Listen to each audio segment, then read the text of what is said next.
Holy Gospel for this morning is taken from the 5th chapter of Matthew. Please stand as you're able. Glory to you, Lord. When Jesus saw the crowds, he went up on the mountain. And after he sat down, his disciples came to him. Then he began to speak to them, and taught them, saying, "Blessed are the poor in spirit, for theirs is the kingdom of heaven. Blessed are those who mourn, for they will be comforted.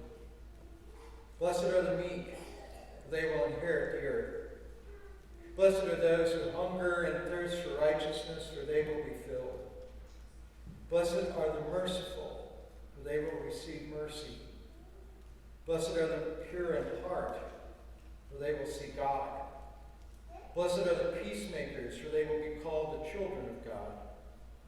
Blessed are those who are persecuted for righteousness' sake, for theirs is the kingdom of heaven.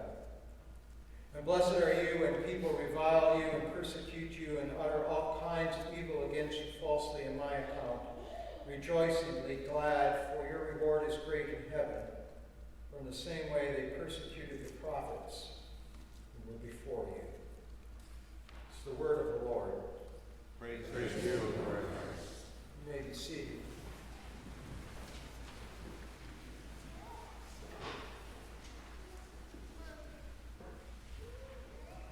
Dear friends in Christ, grace to you and peace from God our Father and from our Lord and Savior Jesus, who is the Christ. Amen. It's hard to escape. It's almost daily in the news. And if you're like me, the last place I want to hear about it is in church. There's a sort of a constant drip, drip, drip that's really wearing. However, our current political environment offers an opportunity for us to see something important about our faith lives. Regardless of your political perspective, it's obvious that a Democrat and a Republican can witness the same thing and come to very different conclusions about what happened. And if you've been watching the news, you've witnessed the limitations of arguments. Their arguments haven't changed anybody's perspective. Paul was writing to a divided community in Corinth. And Paul's questions: where is the wise one? Where is the debater of this age? And has God not made foolish the wisdom of the world? Could have been written for today. And while I don't want to get into whether Paul can help us with our current political divisions, Paul does have something helpful to say about our spiritual lives. The divisions in Corinth make it clear wisdom and signs are a matter of perspective.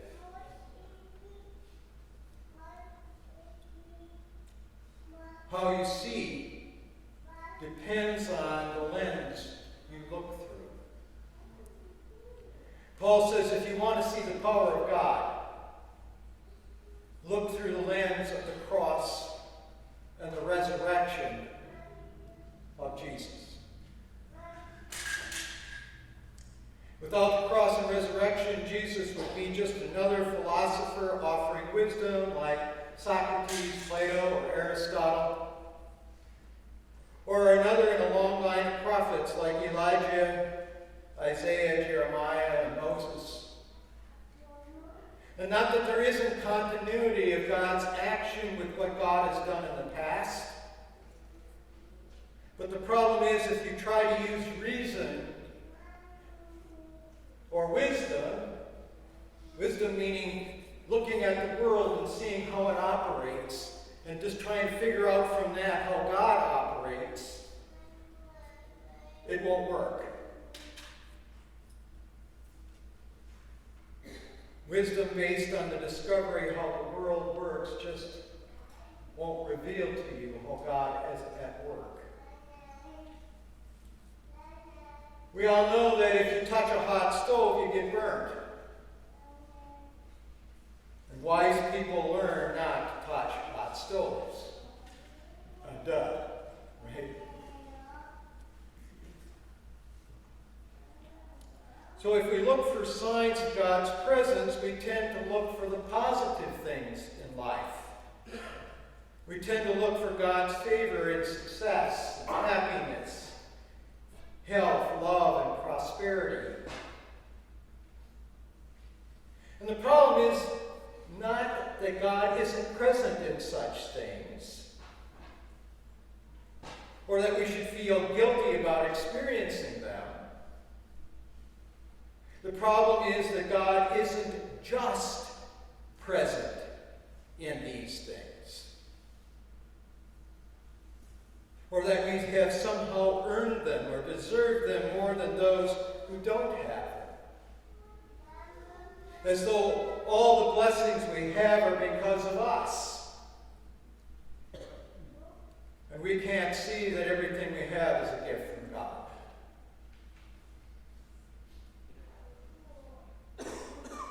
Our entertainment and social media culture trains us to believe that God is only present in our emotional highs, in excitement, and over-the-top jubilation. And if we look to our emotions then for signs of God's presence, we're going to be on a constant roller coaster.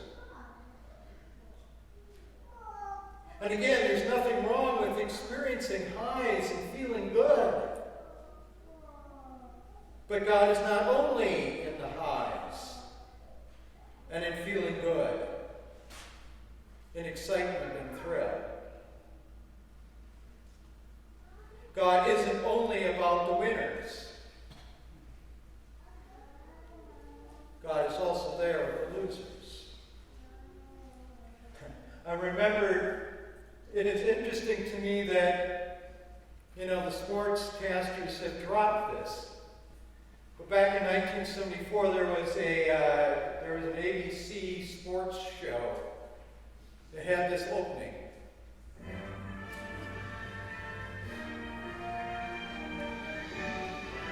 Spanning the globe to bring you the constant variety of sport, the thrill of victory, and the agony of defeat.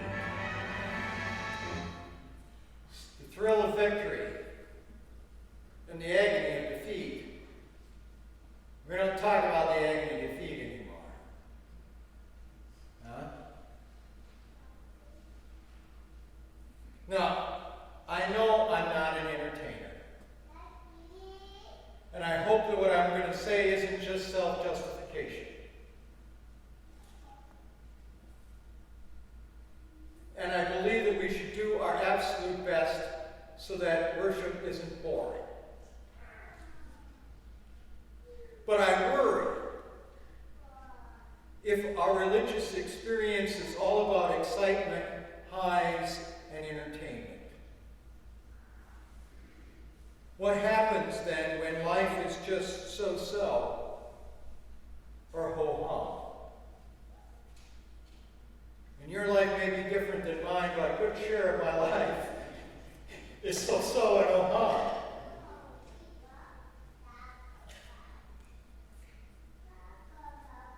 On this weekend, when we hold our annual meeting, it's good to pause and reflect. Well, why we're here? What's at our core? And I can't speak for all of you, but I will speak today for myself. For me, it comes down to the power of God revealed in the cross and the resurrection.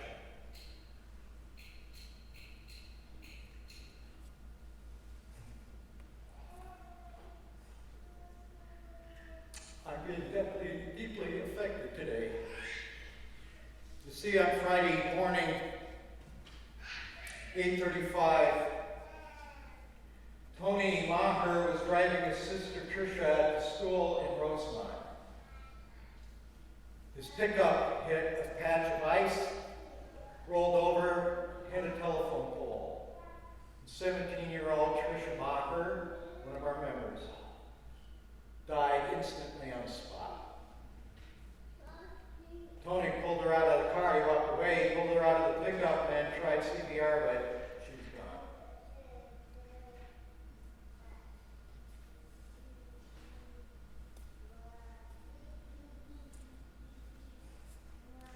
See, if it was my daughter, it's not worldly wisdom about how to prosper that I would need as I sit in front of the coffin graveside. I don't need the Daniel diet plan. I don't need 5 steps for greater prosperity or how to live a better life.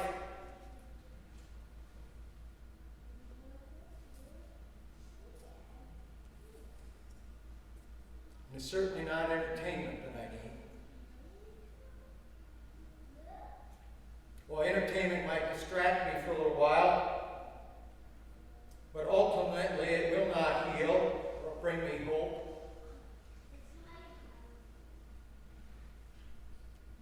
And it would be just plain cruel to have somebody tell me, don't worry, be happy.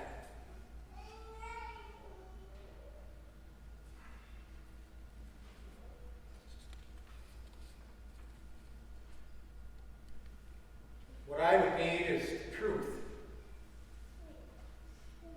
about a God who has defeated death and the grave.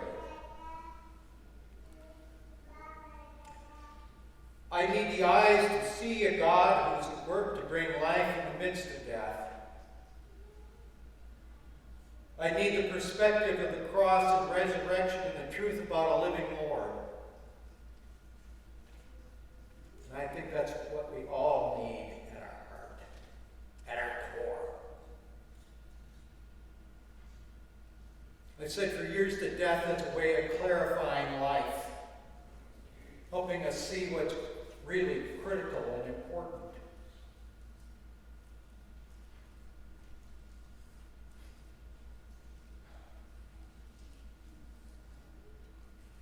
Truth be told, when we find ourselves at times, as we all do, poor in spirit, mourning, feeling meek in the face of power that's overwhelming, hungering or thirsting for righteousness, knowing the world isn't the way that we would want it to be or we know God wants it to be,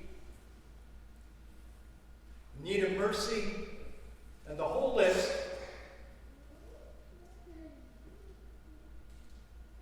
None of these things are blessings in the sense that blessing is commonly used, right?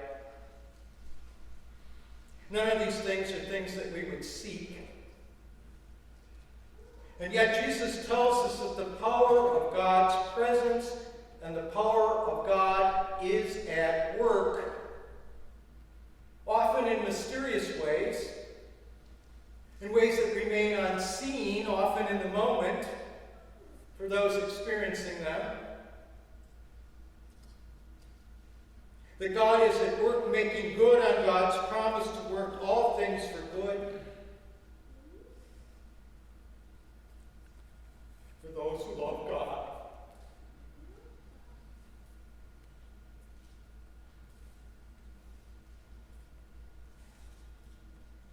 And not that any of these things happen in order for God to act, but that in no way are those experiencing being poor in spirit or mourning or all the rest a sign of God's judgment, abandonment, or displeasure. The cross and the resurrection turned the world upside down. Not in the sense that everything in the world has changed, but rather where and how we see God at work.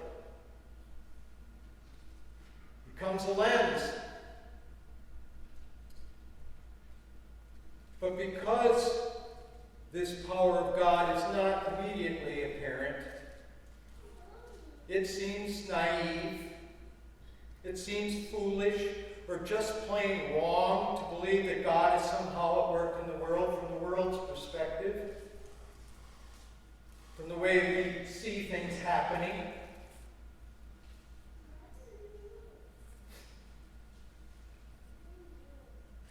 But it's no more foolish or naive to believe that God is there for that entire list than it is to believe that death is not the end when we're sitting in front of a grave.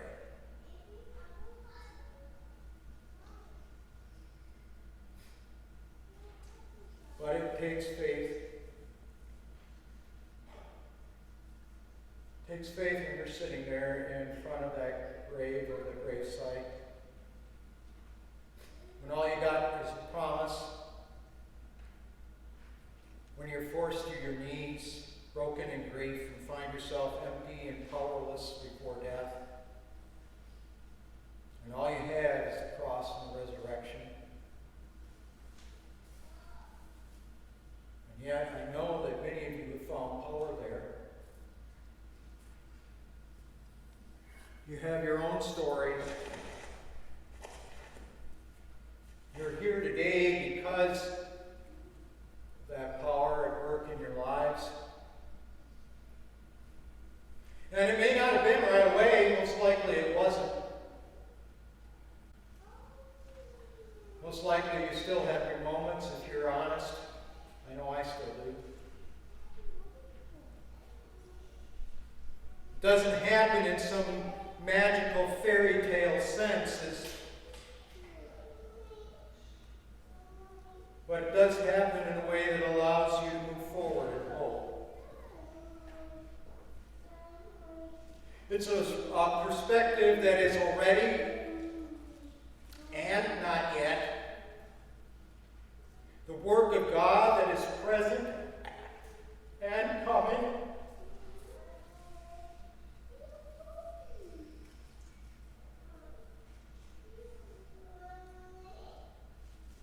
The breaking in of God's perfect justice and mercy that's within us and ahead of us.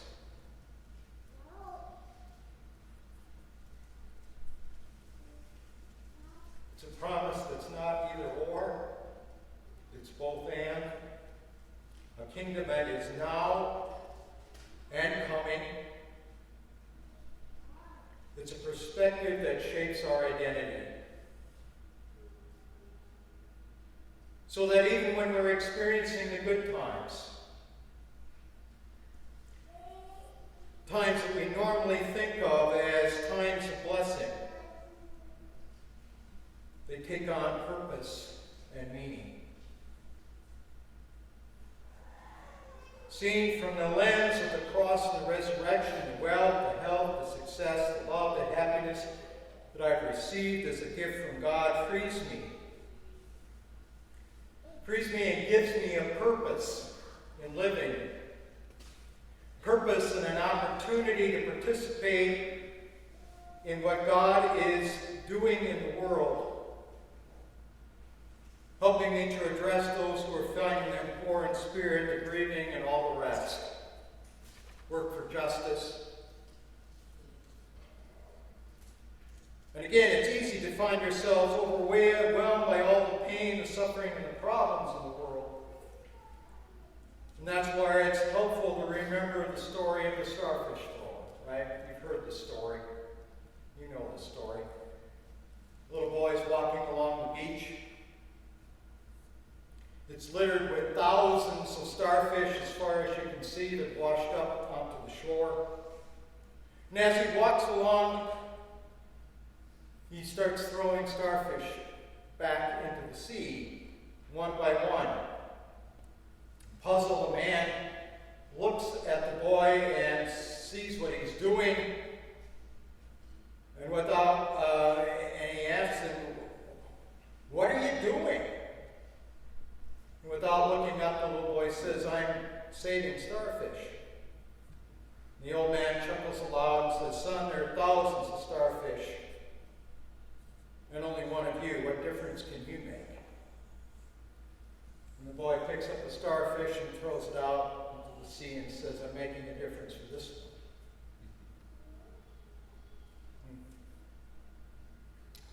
God doesn't call us